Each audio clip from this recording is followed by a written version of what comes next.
So I'm here in Augusta to first and foremost thank the federal, state, and local leaders. Mayor, I want to thank you for your leadership in particular on the ground.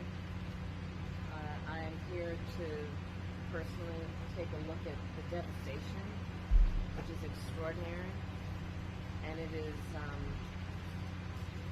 particularly devastating in terms of the loss of life that this community has experienced, the loss of normalcy, and the loss of critical resources. And so I'm here today to thank all of those who are working to get folks the support and the relief that they so desperately need and so rightly deserve. And that includes the fact that still in this community up to 60% of the residents here do not have power. Many have been without running water for at least a couple of days now. Many have water but no hot water. I was just talking with one of the members of the community and her daughter who lost her husband. And there is real pain and trauma that has resulted because of this hurricane and what has happened in terms of the aftermath of it. I do want to acknowledge and thank the first responders who have been extraordinary. Having met with them, they are the kind of folks that are the heroes in moments of crisis, who do extraordinary work that is about lifting up other people.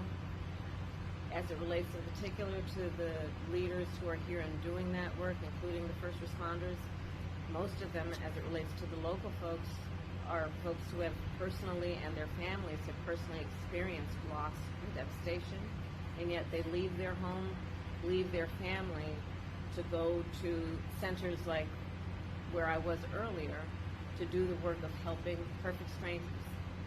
And it really does highlight the nobility of the kind of work that these public servants have dedicated themselves to, which can be in moments of crisis like this so selfless in the way that they do that work.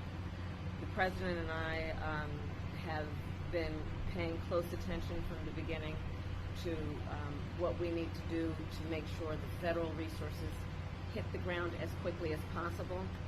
And that includes what was necessary to make sure that we provided direct federal assistance, and that work has been happening. I want to thank the governor for his leadership and his close coordination with the federal government, with our administration, and I want to thank the local leaders for together creating a task force-like response, knowing that we are at our best when we work together and coordinate resources, coordinate our communications to the maximum effect for the community that has been impacted.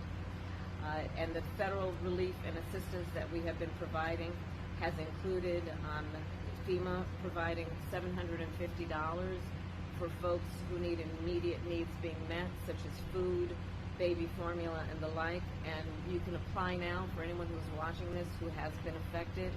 There are FEMA personnel who are going door to door to interact personally with folks, especially those who do not have electricity. But also that aid, if you have electricity, can be applied for online, and I encourage people to do that. FEMA will just basically verify your address, and then the process should take hold. FEMA is also providing tens of thousands more dollars for folks to help them be able to deal with home repair, to be able to cover a deductible when and if they have insurance, and also hotel costs. Today I'm also announcing that the President has approved the Governor's request for 100% federal reimbursement of local costs. And Mayor, as you have pointed out, the burden to local governments, including the state government, is pretty immense. And so by announcing today and making the dedicated resources to cover 100% of local costs, will have a huge impact on our ability to get relief to people as quickly as possible. And that will include, for example, what the federal government will do to reimburse local and state governments around issues like debris removal, which you can see just up and down this street, much less in other areas of the state and in the region. This is a big issue. I was speaking with one of the residents of the community who needs that big tree removed so she can actually get to work and make sure that her child is able to get to school when the schools reopen. So this is a very big part of the recovery process. That money of the federal reimbursement will also help with emergency services that are now being provided by the state so that they can be reimbursed and then have the resources to keep providing those emergency services. Also, we will be covering the local government costs for food, water, and shelter. Again, resources that are desperately needed by the members of this community. And so my final point to the residents of this community and the region is that we are here for the long haul. There is the work that we have done together that was the immediate response, preparation for, and then the immediate response after. But there's a lot of work that's going to need to happen over the coming days, weeks, and months. And the coordination that we have dedicated ourselves to will be long-lasting to get families, to get residents, to get neighborhoods back up and running. And my last point is this. I think that in these moments of hardship, one of the beauties about who we are as a country is people really rally together and show the best of who they are in moments of crisis.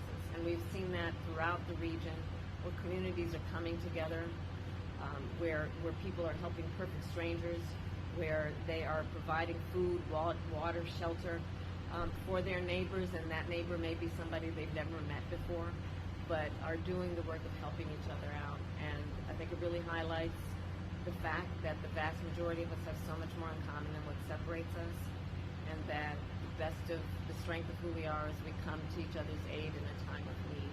So I thank everyone for doing that kind of work every day. And with that, there is more work to be done. Thank you all. An update on the death toll, Madam Vice President, or on people who are missing? I did receive updates in terms of what's happening in the state, and so far the number looks to be 33. The mayor was just sharing with me 7 alone in Augusta Richmond County. So the numbers are coming in, and part of the challenge of being accurate at this moment is that there are still so many areas that are remote, also rural areas, areas that are not easily accessible. So the assessment of the damage is being done across the board, and of course the highest priority is to locate and determine individuals, people who are in need, and making sure we're getting to them as quickly as possible. Okay, thanks everybody. We're going to move and do this follow our press lead this way.